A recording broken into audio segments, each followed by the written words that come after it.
This sister says, I was reading the Qur'an and I love reading this book because the more I read it, the more mistakes I find. The Qur'an is so divine and Allah is so all-knowing that He doesn't even understand what Christians say of the Trinity. Because Trinity, according to Christian belief, is the Father, Jesus, and the Holy Spirit. Triune God, one God in three persons. But according to the Qur'an, what Christians believe is that Jesus, Mary, and Allah composed the Trinity. Don't believe me? Here's a verse.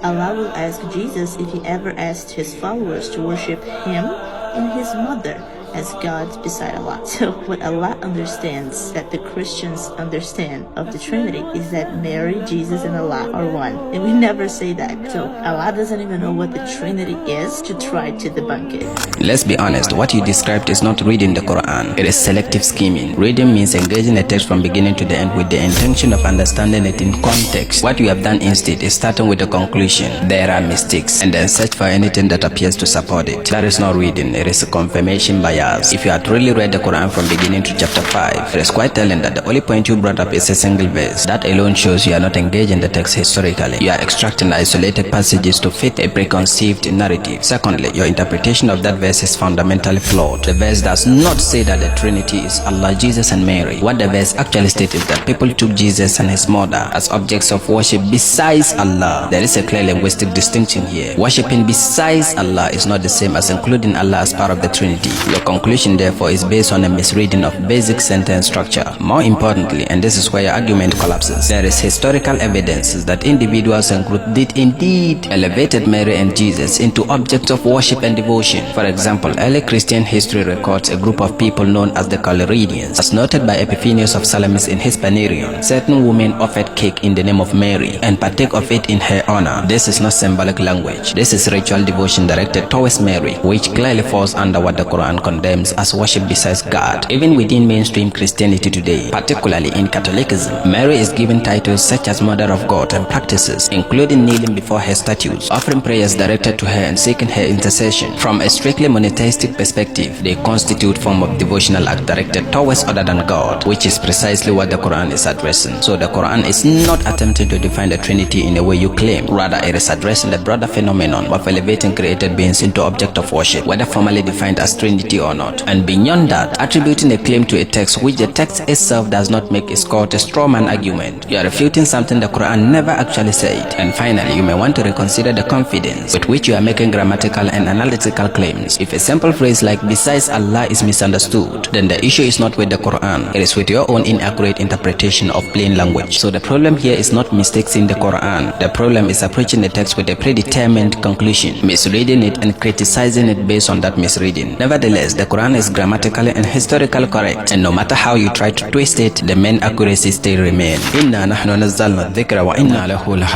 Indeed, it is we who have sent down the Quran and we shall be its guardian. If you want to critique something seriously, the first step is to represent it accurately and stop the selective literalism. You get the point. Assalamu alaikum.